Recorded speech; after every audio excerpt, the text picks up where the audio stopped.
What's going on, you guys? Happy Thursday evening to everyone out there. It is time for a special episode of the Going Broadway Podcast. Alex and Cole with you tonight. Cole, what's going on? Good evening, everybody, and welcome to the Going Broadway Podcast, the greatest wrestling podcast ever. We have a super exciting show for you tonight. Super honored and humbled to have our special guest with us that we'll introduce here in just a moment.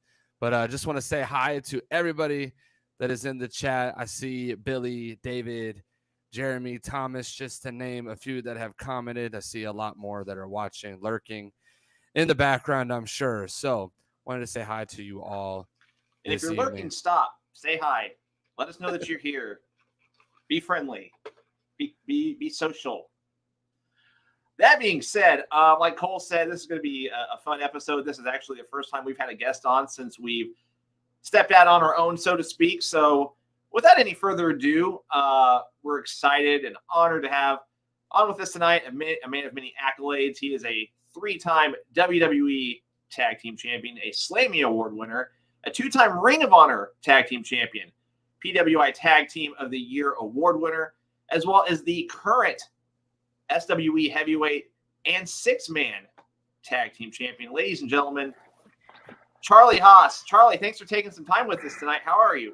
I'm great, man. Thanks for having me on. And, man, it's an honor to be on your podcast. And, man, I'm looking forward to this. So thank you for dealing with my, the appearance. I'm in my car. My daughter's playing soccer right now. So I'm always busy with the kids. So thank you for allowing me to do the podcast with what I'm allowed to do it in.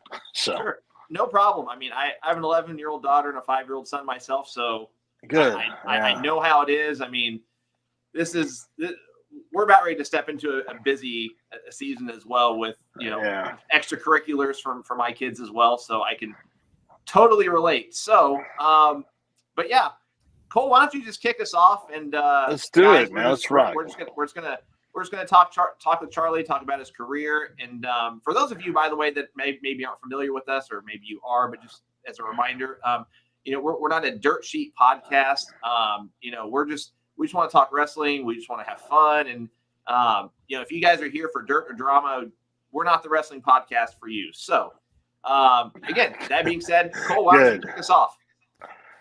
So first off, Charlie, thank you so much again for being on the show with us and giving us a little bit of time.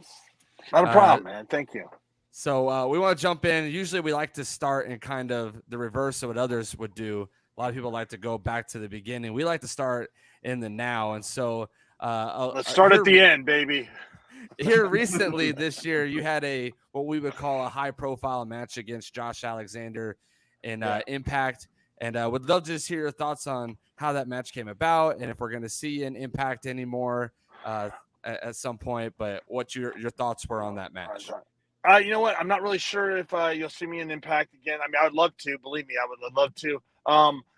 The match was going good until I got concussed. I thought it could have been better, and I'm looking forward to it. I know I've had high-profile matches after that, and everything has gotten really good. See, D'Lo Brown was the one. D'Lo and Tommy Dreamer are the ones that got me into the Impact for that chance. And I didn't know it was going to be such a high profile match. I wasn't sure what they were looking for, what they wanted. I got there, they told me what we were doing. I was like, oh, great, I thought maybe they would do like a build up or an introduction and then build up to something like that. I didn't know we were going to get thrown right into it. So I guess it was like a one and done. They were trying to get Josh over, which is great because he deserves it. But D'Lo is not with Impact right now. So I don't know if I'll be able to, he was really he was able to get me into the door and get me in front of Scott DeVore. And so I don't know if that's going to happen again, but no, I mean, I would love to. I went backstage the last time they were here. But it is what it is. So, I'm a free agent, so I can go wherever I want. And I kind of like it like that right now, unless something, positive, something good would come out of it. And, to where I would sign a contract and, just be accessible to that promotion that would sign me. So, but as of right now, man, I'm just like I'm saying, I'm traveling the world. I got some tours coming up in Australia, England, and I'm in Canada. So I got a lot of things going on right now. So Awesome. Very cool. I want to throw up Chris's comment here. Charlie, you're actually in really good company. The very first guest we ever had on was Tully Blanchard, and he did the entire podcast, the entire interview from his car. So, again, you're in great company. Let me tell you something. Tully Blanchard is one of my watching him and Arn Anderson. Like they were my heroes growing up, and being able to work with Arn. So I mean, dude, out of all the tag teams, I think Arn Anderson and Tully Blanchard are the best tag team ever in the history. So that's my personal opinion. Amen. I 100% agree. So we mentioned earlier that you're currently a double champion for SWE, which for those of you that are watching that may not know what that means, that's Southwest Wrestling Entertainment. Charlie, if you can you tell us a little bit about how you're involved with the promotion and how everyone can check it out? Yeah, it's on SWE on their YouTube channel. We have it syndicated on different stations all throughout the United States. I couldn't go down the list right now. I don't have that in front of me. But I was Tom Lance and Jason Jarrett. They owned it, and they asked me to come in, and I said, yeah, let me do something. I'll come in, but I want to do it the way I want to do it. Like I want to be the wrestler I want to be. So kind of I've always been a heel at heart, but it's just like I call a lot of my stuff out in the ring. I don't like I hate when people are like when you go backstage and I'm memorizing everything A through Z. I just there's a lot of times when you mess up with something there, then you mess up there and everyone tries to go back to the same spot they messed up on. I go, here's the way I feel, and the way Shelton and I were brought into WWE. When we wrestled the Guerreros, we were taught to call it out in the ring, and we were taught to listen to the crowd. I think Eddie Guerrero is probably was one of the greatest people that can read a crowd, and he knew how to react off of it right away. And that for like the first 6 months before we even started on TV, Shelton and I were wrestling Chavo and Eddie, and that's how we learned. Like, I mean, we didn't even meet Eddie and Chavo the first time until the music played and we were in the ring. Oh, and wow. It was in front of 12,000 people. It was in front of 12,000 people, and Dean's like, "Welcome to the big leagues. This is how you're going to learn." And so that and that is how we learned. And I'm not saying there was bliss at first sight. I mean, it was there was some growing pains, but once we learned how to read the crowd, it was great. I feel like that when you do it that way, that you bring the crowd in, you can't really mess up. You got to have a good punch and kick if you get lost, but it makes it more believable. It makes it more, it makes the kids, like whenever I do it that way, my 12 and 10-year-old Russ and Chuck, who are actually doing pro wrestling now and amateur wrestling, they'll sit there and say, "Man, Dad, your punches look great, your kicks look great." But then they'll watch people that memorize everything, and they're like, "Man, that looked really fake, Dad." Or they'll say, "Hey, Dad, is wrestling real or fake?" I'm like, "Well, it's real." Why? And they're like, "Well, because we can punch better than half the kids on the roster, half the guy." And I'm like, "Yeah, So I mean, and that's who you have to listen to. It's the kids, man. If they don't believe, then the parents aren't going to believe, and the parents aren't going to pay for them to come. So, whenever I was when I was awarded the heavyweight title, I started calling everything out in the ring, and I would listen to the crowd. And I mean, stuff would happen. I had no idea what was going to happen. I didn't know it. And I mean, there was times where people were like, "Oh my God, I've never seen that happen." Kevin Sullivan's like, "Charlie, man, I've never in my life seen one just take a kid and throw him up." And it was my son, of course, and throw him against the ropes and then have him, knock the guy down that was trying to do a moonsault off on the top rope. It nutted him into a tree of woe outside the ring, but like no one's ever done that. And and that's just something I got to read off I can just read, and that's something that Eddie taught me. So, I mean, that's why it's so different. I think that's why, Rodney Mack and Max and Fatu, Jacob, I mean, they're a great faction called The Privilege. I mean, it's a really good, it's a good promotion. Man, those are guys that all call it out there. So I think that's what's different about us. So very cool. So your matches with Eddie and Chavo, we're kind of jumping ahead a little bit, but no prior backstage chat ahead of time. Did we lose Charlie? Yeah, I'm here. Hello. Oh, okay. Go ahead. Okay. Yeah. So, go ahead. So no, no pre-backstage. Hey, nice to meet you. No, none of that, man. It was like we were like you guys wrestling the Guerreros. Okay, where are they? And Dean Malenko was like, they're on the other side of the arena and they're getting dressed and they'll meet you out in the ring.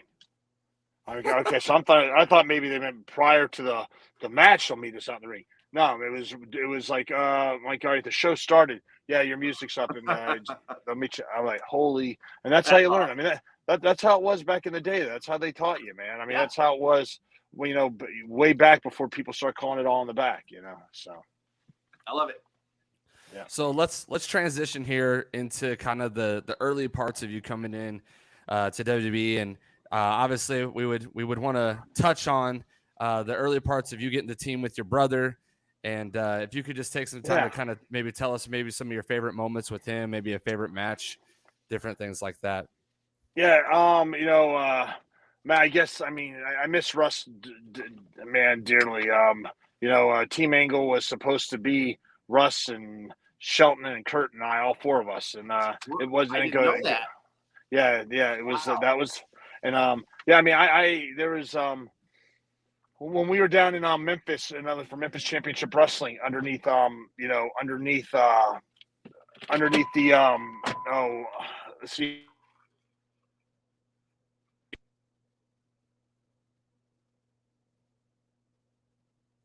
We beat them down, and then Kurt Angle hit the rope and ring, and that's when Kurt raised our hands and all that, and we started cutting promos like we were the heir apparent, the heir apparent to him. We were going to be the Team Angle, and it was always going to be Russ and I, and then Shelton, and then Kurt. So it's going to be a four-man group, But it didn't work out that way, and Shelton and I went on, and I think we did a hell of a job as a tag team. And for such a short notice, and we really gelled good together. So I'm really grateful and thankful for that. And but I think some of my favorite matches with Russ were, against Low Key and American Dragon, against the Briscoe brothers. We broke them in, Christian York, Joey Matthews, and Christian York, and then the Dups, the Island Boys, which were Umaga and Rosie at the time, and. We had those were probably some of my favorite matches with Russ, So awesome. So you mentioned and the hit squad. I got to put them in there. The hit squad, definitely the hit squad.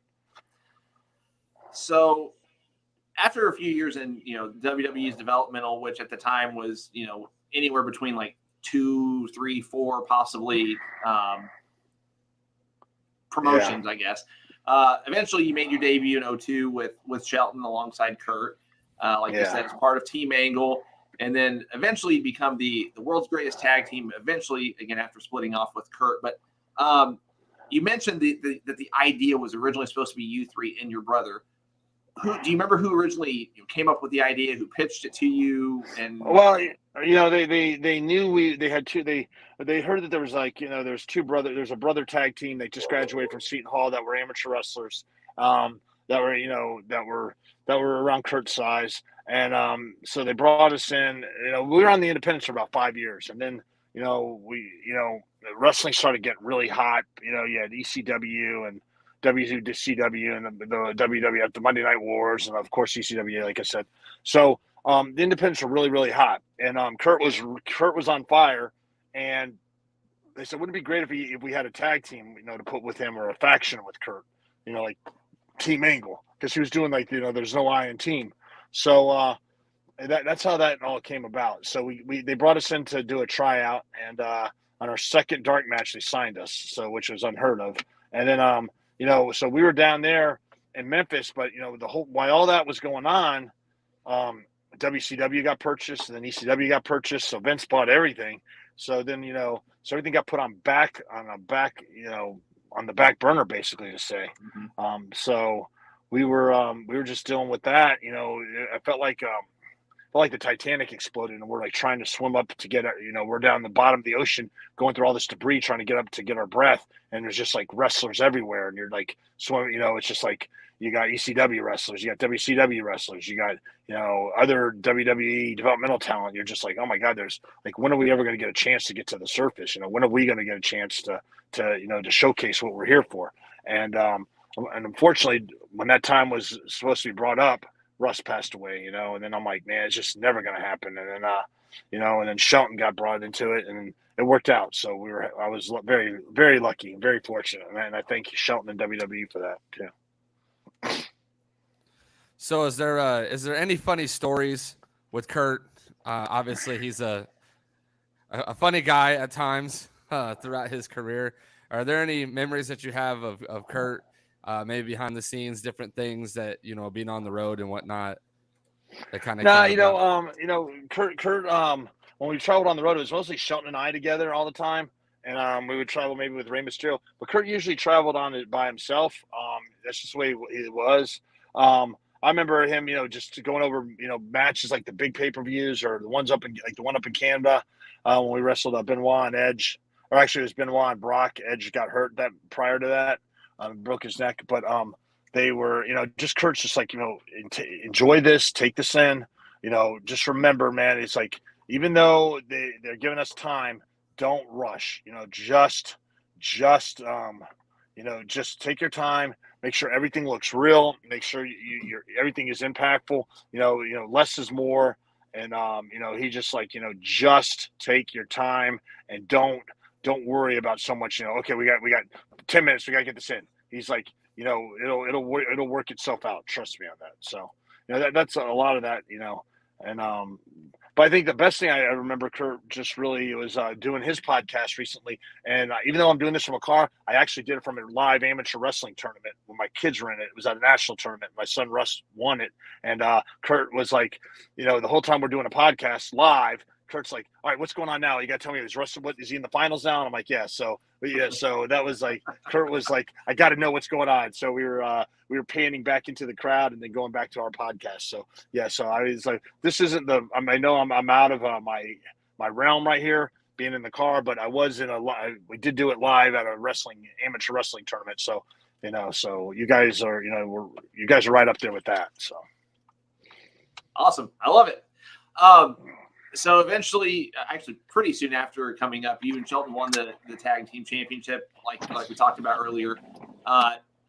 Having that program with Eddie and Chavo, just we've touched on it a little already, but what was it like for you and Shelton, just working that entire program, working that loop with the Guerreros? Man, that was awesome, man. Like he was so with the Guerreros, we got to do, just to work with Eddie and Chavo at that time, and you're seeing greatness, and you see what they had planned for Eddie and and Chavo at the time. But I mean, just to be able to be in that, I mean, so let's go back for a minute. So we were going back, we're coming in right at the very end of I guess what's it called? Not Degeneration X, but the right at the very end of like when you had the Hardys, the Dudleys, the New Age Outlaws, Edge and Christian. So we're coming in at the very end of that tag team, that tag team run. That was very special, and I say it's probably one of the best tag team runs or combinations where there was some great tag team matches in there. Mm-hmm. So you throw us in there with the Guerreros.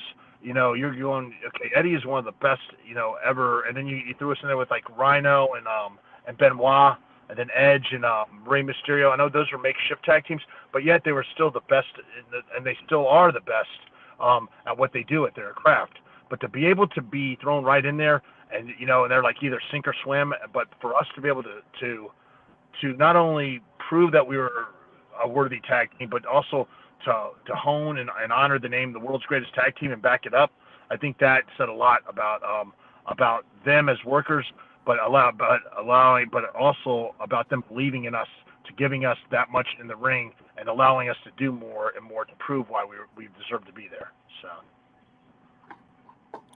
So you were, I guess, released is the word we use in 2005 from WWE, and returned less than a year later. But prior to your return, you had some what we would call marquee matches with guys like Jay Lethal, Chris Sabin, Christopher Daniels, Davey Richards, Harry Smith. Are there any of those matches that kind of stick out to you that might have been your favorite, or things about those matches that were special to you? Are you talking about in the singles matches, or that off period of kind of being released from WWE, where you were wrestling some of the guys like Jay Lethal and oh yeah, okay. So you're talking about this is before Shelton and I went back to Ring of Honor, right? Yes. Yeah. This would be like 05, 06 time. Yeah. Oh yeah, dude. Oh my God. Yeah. Oh yeah. I mean, all right. So of course you're watching the competition, and TNA is up and coming. But dude, Christopher Daniels, dude, we wrestled him. He would come up and do darks at WWE. We wrestled him. And that's even when Russell's alive. I've worked with him. I met a lot of those guys through Jim Kettner at ECWA when Jim Kettner was running the Super 8 tournament. Okay. Mm-hmm. Jay Lethal was he was a Jersey All-Pro guy. Russ and I broke through with Jersey All-Pro. So Jay Lethal came through Jersey All-Pro. Davey Richards, I remember seeing him at the ECWA. It was the Super 8 tournament. And Kettner wanted to put me over and have me win it to get my name back out there. I'm like, no, man. I go, no, they know who I am. I go, put it on. Let's put Davey Richards. Let's put it on Davey Richards, man. And let's get him. Let's make him. And I think he would have made himself no matter what. But that was my way of saying, this kid's got it, man. We got to do something with this kid. The kid's phenomenal. But he was trained by Tony Kazima and out there in Washington. Great. That guy's a great. He used to be in the Super 8 tournaments too, with Kettner used to throw. But Jay Lethal, I loved working with him. Harry Smith, loved working with him. And I was at that time, it gave me a chance to see, because there's a big difference from that style wrestling to WWE style. Okay. A big difference. And that's when we start getting called into where you're starting to memorize, not memorizing, but you're calling a lot of stuff in the back, and you want to get everything you want to do all these moves and show that you're a great athlete, so that you're doing a bunch of that stuff. You do not, so I'm coming back off. I went from that style for 5 years. Then I'm being trained by WWE, and I'm working with the Guerreros. I'm working at the top level, like the guys like Rey Mysterio and and Benoit and Brock and Kurt and Edge, and all of a sudden you're back on the independents, and they want to learn the WWE style, and they want to work with you, but they want to still do this new independent style, and so I got some. Here's a question for you guys. Do you guys know who can you say started the whole style of writing it all down and writing down every match, or writing down every move and every counter, every move, and putting it on paper and then having to memorize it and go out there? Can you name who did that? Well, first I recall would have been Randy and Steamboat at WrestleMania 3. Exactly. That's exactly who did it. You're right. 100%. And I saw the DVD, the Macho Man DVD the other day, and it was the one where Steamboat's he had pages of it written down. He had over 100 and something different moves and counters, and he would call them up in the middle of 2 weeks prior. All right, what's move 88, 89 through 101? He goes, I don't know, Randy, you tell me, and Randy would read them off. But yeah, I guess that was the style. He was the one that started all that. So yeah. So, but if you go back and watch his DVD when he wrestled Bruno Sammartino, or wrestled Hogan and them, you can tell they called it out in the ring. It was a totally different style than it was when he wrestled Steamboat. Totally different. Oh yeah. So so as Cole mentioned, you eventually returned to WWE in 06. Over the next couple of years, you had a brief feud as well as a tag team with Viscera. You briefly reunited with Shelton. And then fast forward a little bit to this day, in what is one of my favorite gimmicks ever, you began to impersonate other wrestlers and did it really well. Can you tell us how and when you found out that you'd be portraying this multifaceted character? See, for you think I hated the character. Really? I because Johnny Ace came up with it, and I was like, man, I'll do it, but I'm not. I just figured it was a way for them to get me out the door, and they wanted to see if I'd have this boo-boo face or be a real dick about it and throw a tantrum or be a big. But you know what? I said, here's a chance for me to honor the icons, and instead of making fun of them, let me do it to the best I can ability. And they would tell me who it was, and I would go out and I would watch every tape, everything. I would do everything I could to make it the best. Hogan and Mont and Bret Hart and Mr. Mr. Perfect and even the Glamazon, Beth Phoenix. I mean, I was not going to embarrass them, and so I tried to do it the best I can. I can't believe that people really, they want. I don't know, man. If I knew it, I would have hung on to all the gear and stuff, and and then I could sell it for a lot of money now. But I didn't realize it's going to be that popular. I mean, I don't even know if today some people look at it as like, it was a joke, but so it is what it is. But I'm glad that some people liked it. Like I said, it was a way for me to honor them, and no way at all would I ever disrespect anybody like that. So exactly, and it never came across as like in a mocking way. Like it was entertaining, in my opinion. So I thought you did a great job of it. Yeah. Well, thank you very much. Thank you. So, or as some people would say, thank you very little. But anyways, thank you very much. Well, it made me think. We've had some of the guys we've even mentioned. We've had Davey Richards on the show, but we've had Jay Lethal on the show.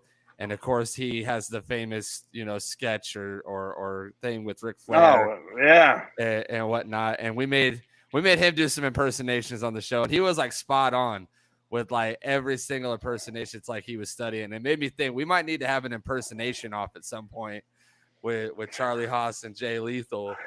Well, you need. All right, if we do it, I need to have at least a week ahead of time so I know what character you want me in. So that way I can go back and listen, like the Stone Cold, like, say you want a beer, or, be like, what, what? Give a little Stone Cold a beer here, or it's like, it's kind of like a Johnny Ace, like, hey guys, just want to let you know that we gotta, we gotta let you go. It's a budget cut thing, and I'm like, whatever, Johnny, it's like.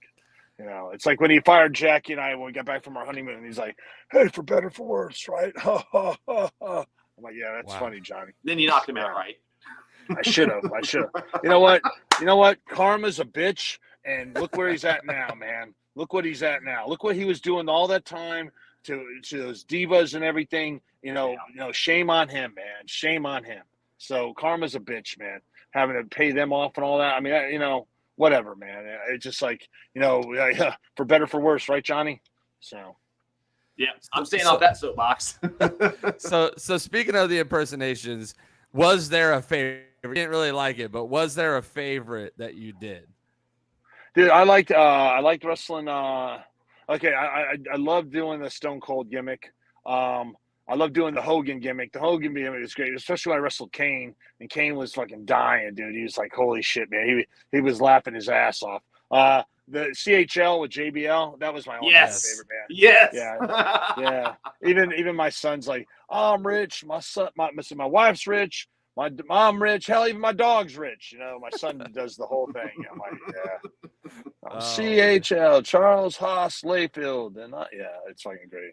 But that was actually, it was so good that JBL wanted to do he wanted me to be like a permanent, like a CHL, I always said like a Dewey Hogg deal. Like, JBL's like the boss hog, and I'd be Dewey Hogg, the nephew, from the Dukes of Hazzards. If you guys remember that, you'd have to go back and watch that. But. So why didn't that? Do you know why that didn't happen, or was it just never officially pitched, or? I'm not really sure, man. I'm not really sure why it didn't happen.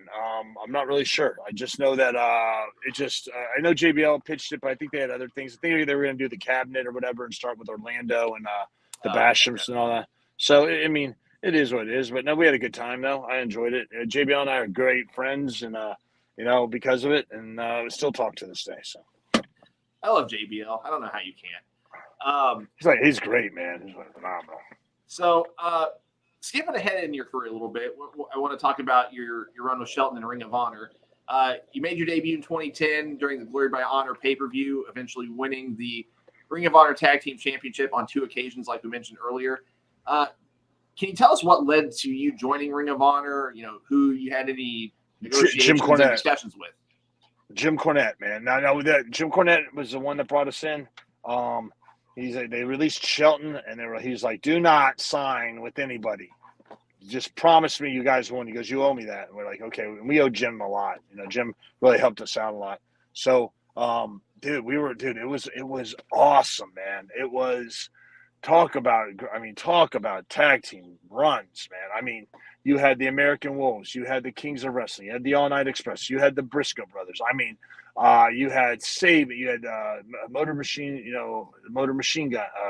I can't even say it right. You had Saban and Alex Shelley. I mean, dude, you had Motor City Machine Guns. It was it was so much fun, man. The tag teams that were tag teams, and that it meant something. You know, they weren't just thrown together. And I mean, and the Ring of Honor tag team titles meant something. And I'm like, dude, it was such a great time. God, I loved it, man. It was a really good time.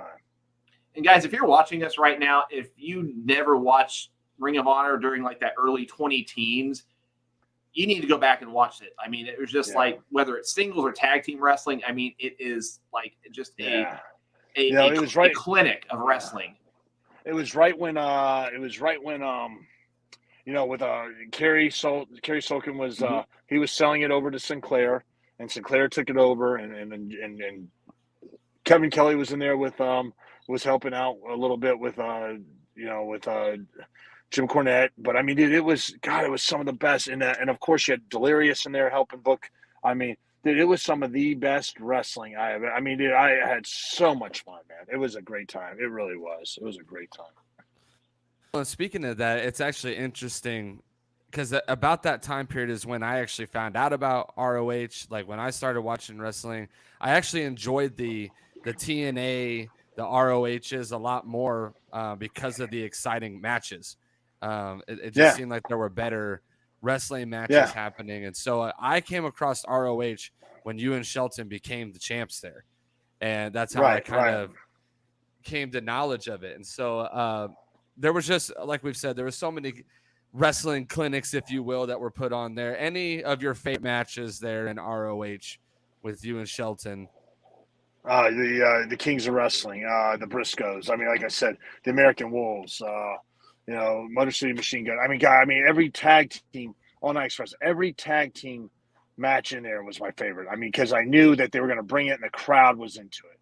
And they hated us so much, and it was great. I mean, I love being hated. I love when people throw stuff at us. I love when they curse at us. I love when they follow my kids to the bathroom saying that your dad's a dick. We hate him. I'm like, dude, I love it. That's my favorite part.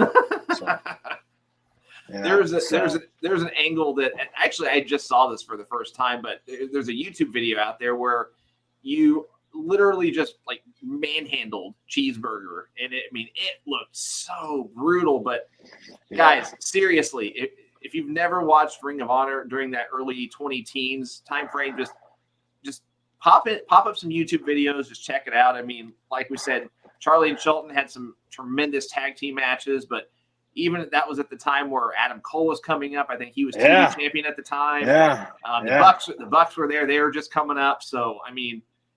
Yeah, the Bucks are, and we never wrestled with the Bucks, and I wish to God we did. We did one deal, we did one match with them, and it was they were on our team, and we did, and they're like, "What are we gonna do?" And I'm like, "Just listen to us." And we didn't even lock up for like the first 10 minutes. They're like, "This is awesome, man." I mean, but that's something I wish to God we would have been able to wrestle them. Shelton and I would love to wrestle the Bucks, man.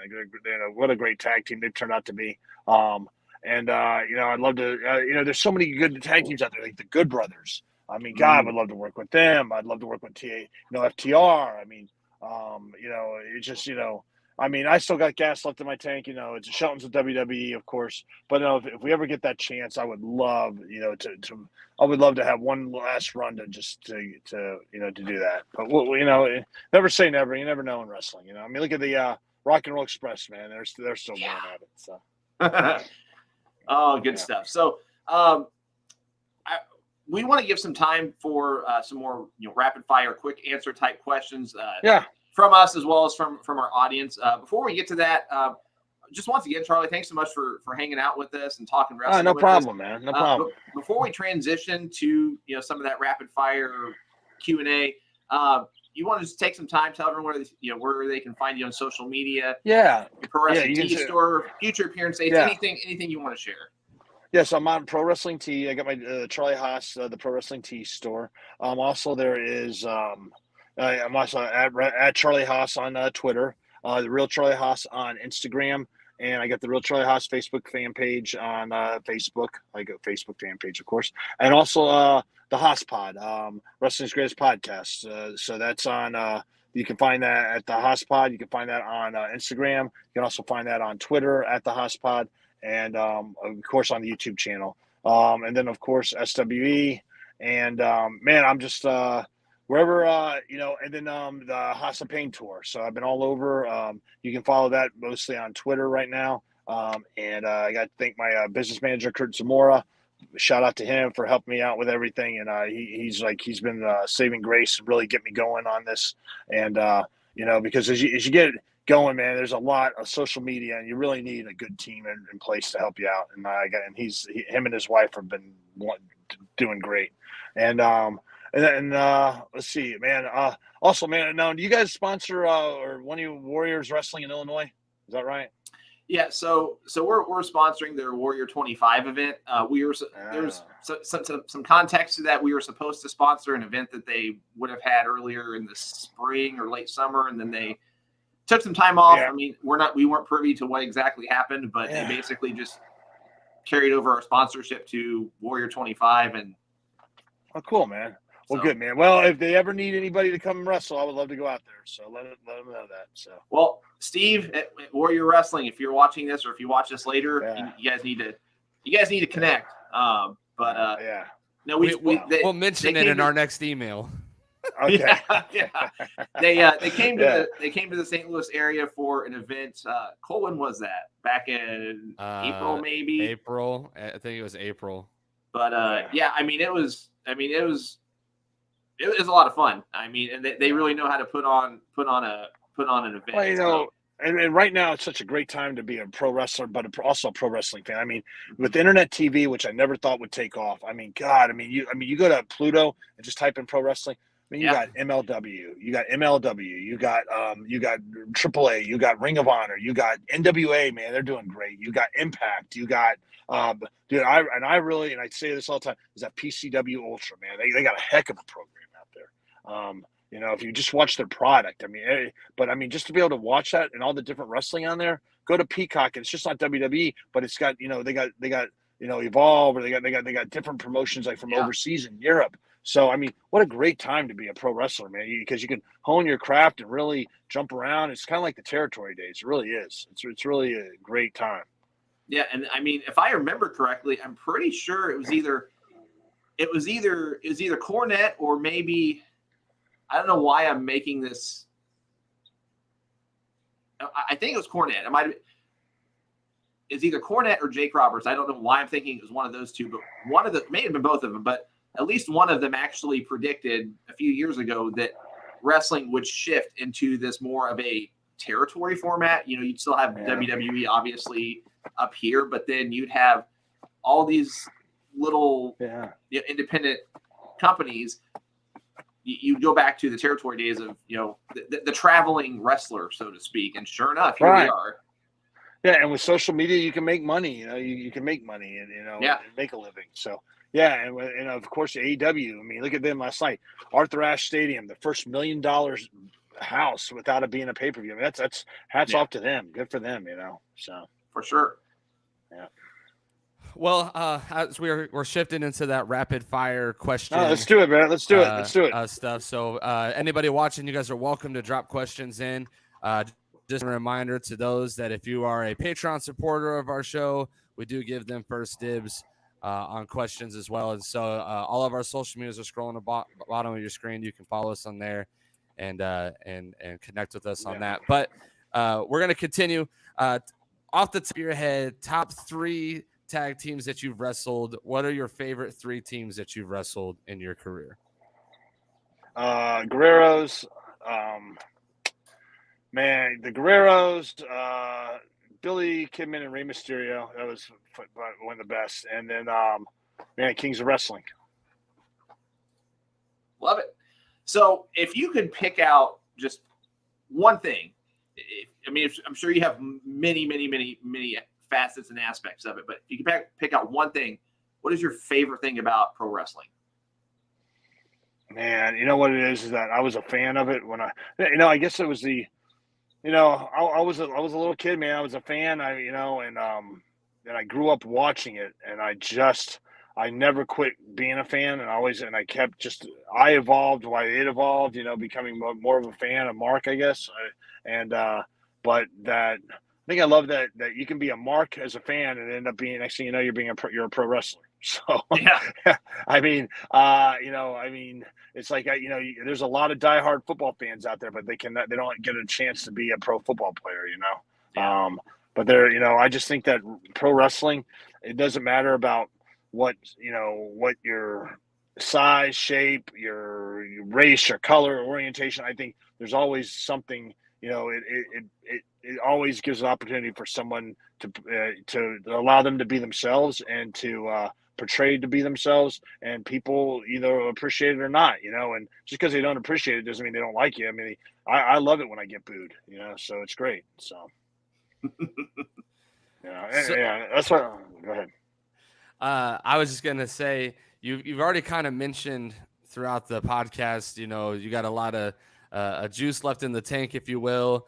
Obviously, Shelton Benjamin's in B right now, but let's do a little fantasy booking here. Let's say Shelton and you can get back together in whatever scenario, whether it's you're back in WWE with him or he's out and you guys are traveling the world back together. Who are some teams you kind of have your eye on of like, man, I'd love to have the world's greatest wrestling tag team versus you name it? Well, let's start with like the Usos. I mean, when the Usos did their DVD, from Pensacola to Texas, where Shelton, they mentioned that Shelton and I were the ones that broke them in, that trained them down at Booker T's.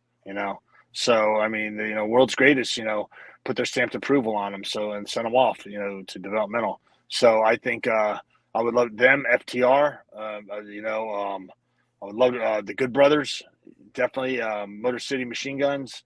Man, who else are I would love the Briscoes again.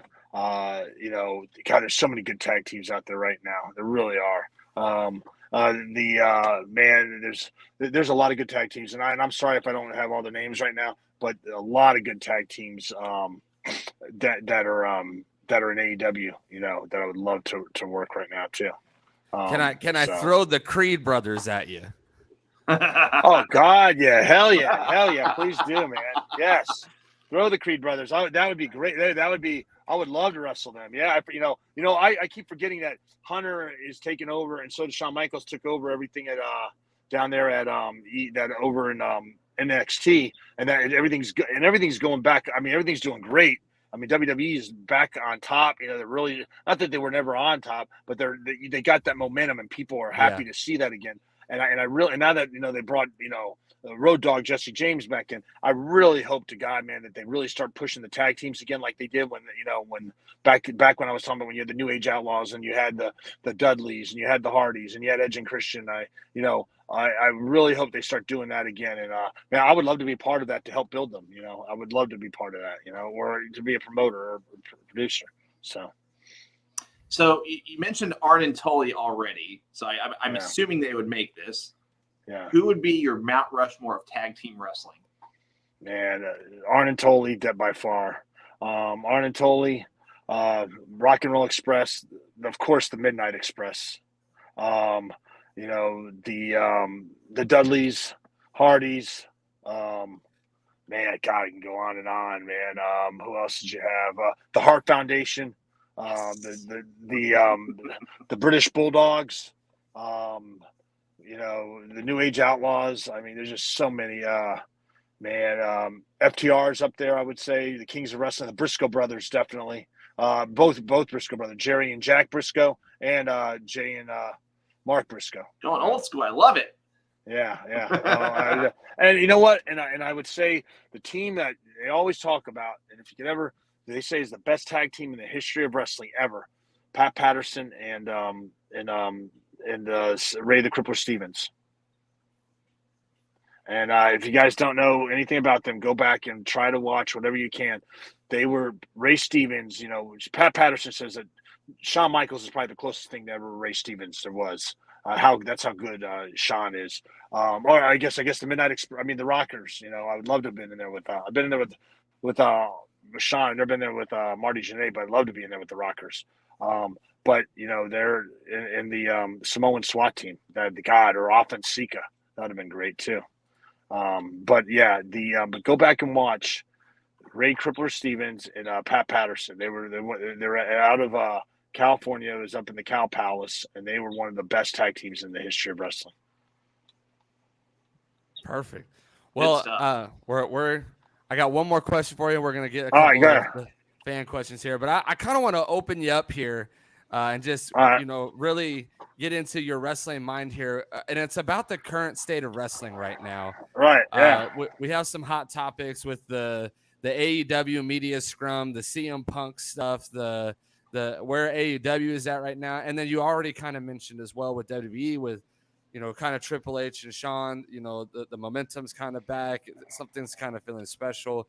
What are your just kind of overall thoughts right now of the wrestling scene and kind of what you see going on? I think it's a great time to be a wrestler. I think it's a great time to be a wrestling fan. I mean, it is. I mean, you know what? It's got people talking. Who knows what happened backstage with AEW? But you know what? It's got people talking.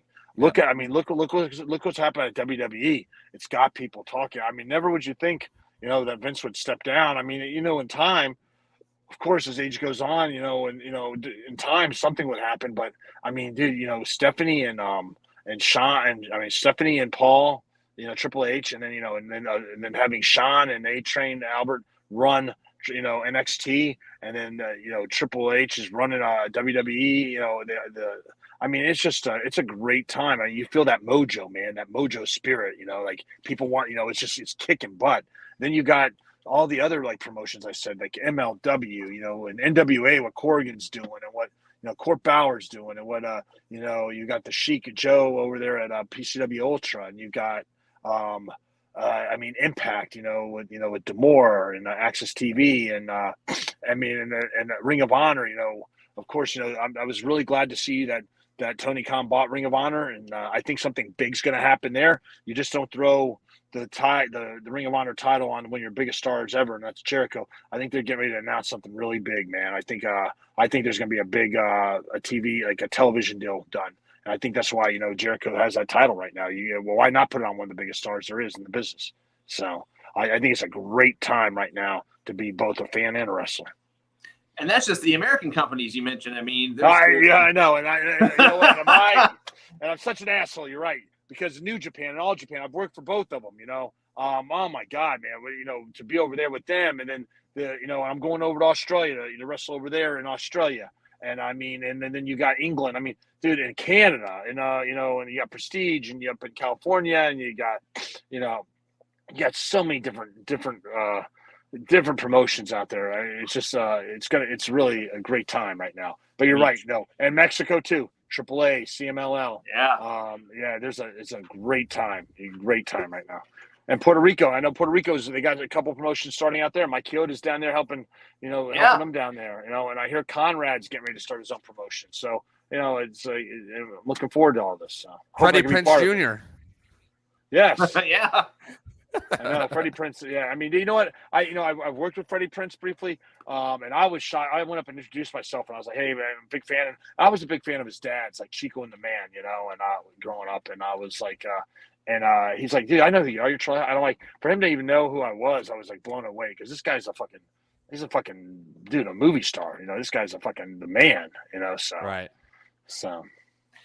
Well, we're going to transition to some questions from our viewing audience. And like Cole said, we do have a Patreon page where some of our patrons are privy to asking questions ahead of time. So we're going to get some of those first.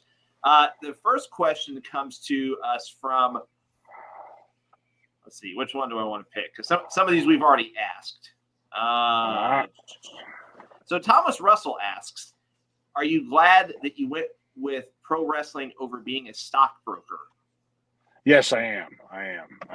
Although I could have kept my license and invested my money. That would have been better, but I did. But it's hard to travel and then keep your license up to date. You're 7, you're 63, and all that.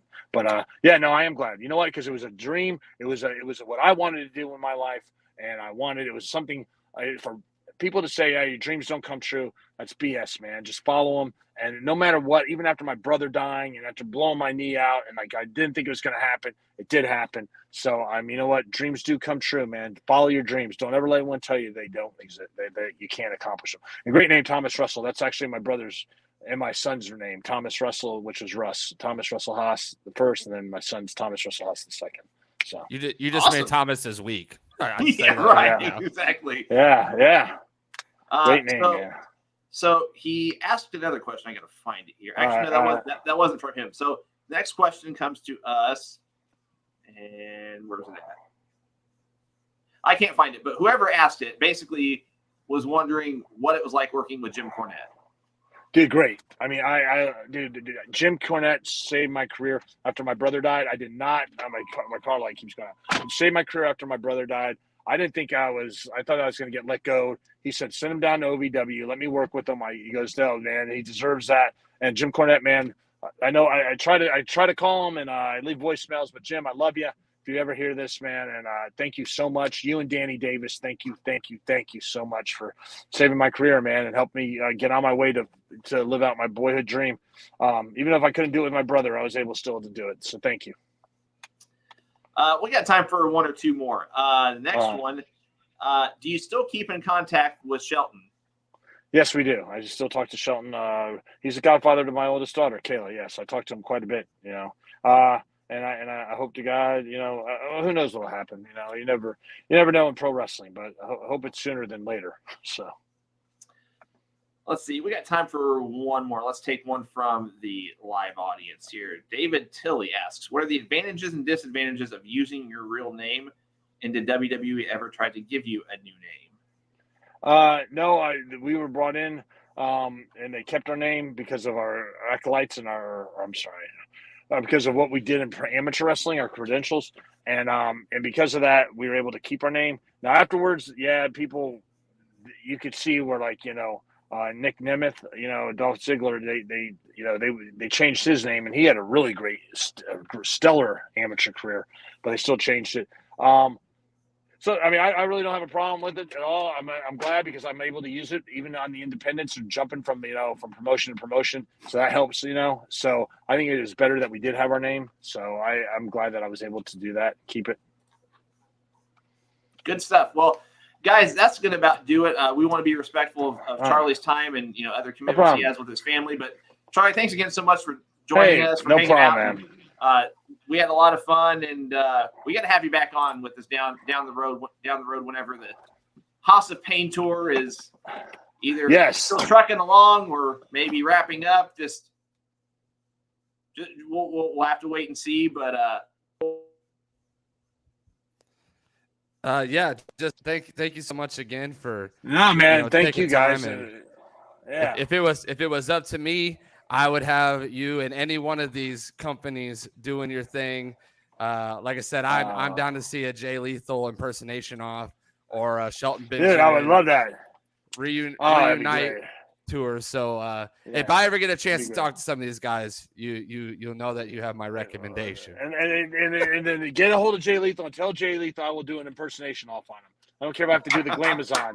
Hey, listen, we have to fruition here on the Going Broadway podcast. Fun facts for people. I don't know if you're familiar with Kylie Ray, Kylie Ray and NWA, and one of her dream opponents was Athena, and they had actually booked it at Warrior Wrestling, and it was on the show that they ended up canceling. But she had told us on the show that it was her dream match, and like 2 months later they had booked that. You know, here on the Going Broadway podcast, anything's possible, you know. Dude, let's do it, man. I'm proud. Thanks, guys, for having me. I appreciate you, man. Thank you very much. Thank you for Thanks, Charlie. adapting to the car. Thanks, guys. Take care. Bye-bye. See ya. Oh man, good stuff. What a guy. Oh my gosh. That might be one of my favorite guests we've had on. Just, I mean, super down to earth, chill guy. And, you know, you could tell that he enjoyed being here just as much as we enjoyed having him. So, and all the little nuggets that you just don't know, the talking about him with the Guerreros and learning on the fly and calling it in the ring and finding out that his brother was supposed to be a part of Team Angle as well. Yeah, just I didn't know that. Got a lot of good little nuggets, so I really enjoyed it. Yeah, it's crazy to think that he didn't like the impersonation gimmick. I know that. I mean, I was so surprised by that. Like, he did such a great job of it that I was like, I don't know. I couldn't believe it. I was so surprised. But real quick, guys, we're actually going to wrap up our show. But just wanted to remind you that you can check us out across all social media: Facebook, YouTube, Twitter, Twitch, Instagram. We have them scrolling across the bottom of your screen individually. If you do want to support us, we do have a Pro Wrestling Tees store that you can check out. It's prowrestlingtees.com/GoingBroadwayPodcast. As Cole has said on prior shows, we are completely crowdfunded is the term he has used. We are solely independent. We're not backed by any company or organization anymore. So we appreciate any and all contributions, whether it's Patreon, whether it's supporting us through Pro Wrestling Tees. We've had people send us things that we've used as giveaway items. We have our belt raffles on average, maybe once every 2 weeks. We might have about 2 or 3 of those a month on our Facebook page. So you can support us through that. Cole, what am I missing? I'm trying to think. Patreon. Oh, you can subscribe on Twitch. Yeah. Twitch is one of our main platforms that we use. It'll be the platform we use anytime we do watch parties. Exclusively Twitch for watch parties. Pay-per-view watch parties. We'll do at some point here, probably early next year, we'll do another one of those 12-hour streams, which will be Twitch only. So we have different things that we do that are exclusive to Twitch. And if you don't like those ads that you get on Twitch, you can subscribe, and that's another way that you can support us financially as well. And just a reminder, everything that you guys do to support, none of it goes in our pockets. We don't get paid to do this. We do this for fun. So everything that you give and support with, it all goes towards things like tonight, having guests on, doing giveaways, being able to sponsor some of these events, and just different things to help get the podcast out there. And right now, one of our big pushes is there's technology that we need that will help us advance our programming now that we're doing things from home. So all of that just goes right back into the podcast to help it grow and to be the greatest wrestling podcast ever. I almost wanted to challenge him on the name of his podcast because and another shout out to Charlie too. I mean, I know when we had guests on in the past, some of the guests requested compensation. Charlie did this for free. What a guy. Just said, yeah, I'll come on. I'll hang out with you guys. And that was it. Like, just no. It's almost like he needed something to do to kill time during that soccer practice. He's like, why not? I'll talk some wrestling. I was gonna say, I mean, if we are a way for him to kill time, hey, I'll take it. So, like we mentioned, we are the official sponsor as well for Warrior Wrestling 25. That takes place in a couple weeks or a week. October 2nd. How far away is that? That's about 2 weeks. Week and a half-ish. Week and a half-ish. So there are some pretty marquee matches on there. Casey Navarro defending the Warrior Wrestling Championship against Trey Miguel. The Lucha Bros against Brian Cage and Gringo in a tag match. Briscoe Brothers also in another tag match who Charlie Haas raved about for good reason against the Rascals. And Eddie Kingston against Calvin Tankman. If you're not familiar with Calvin, he is from MLW, I do believe. So, guys, I'll tell you what, we're going to wrap things up. One other thing before we go, we do have another podcast a week from today, Thursday the 29th, I believe. Yeah, it's a week from today. But that'll be our last Thursday show. We are going to be moving to Mondays beginning October 3rd or 2nd or 3rd. Looking now, October 3rd. So we'll have a show next week, Thursday, September 29th, and then we'll have a show literally 4 days after that. We officially move to Mondays on Monday, October 3rd. Same time, though, 8 p.m. Eastern, 7 p.m. Central. You can hang out with us while you watch Raw. Simple as that. So and it's only going to cut into like the first 30 minutes of Raw. I mean, you're not really going to miss. That's like a promo, and then like the opening match. So you ain't missing much. So for me, I can't even watch it till the next day, anyways. So that's just my setup. So, anywho, guys, as always, thank you for watching the greatest wrestling podcast ever. Like Alex mentioned, go and do all of the things he mentioned: Wrestling Tees, Patreon, subscribe on Twitch, all of that good stuff. We sincerely appreciate you guys hanging out with us. If you get a chance, go back, share this interview with Charlie Haas. It's on our YouTube channel. You'll be able to share it from there, and tell people about our Instagram. Once we hit 500 likes on our Instagram page, we are giving something away. So make sure you're liking our Instagram page as well. We'll start to use that here in the coming weeks. So next time. Hold on. Not to mention, if you tune in live, you never know we're going to do a giveaway just because. Right? I'm just kidding. No. Anyways, until next time, guys, I'll leave you with your favorite thing in the entire world. Thanks, guys. We'll see you next week.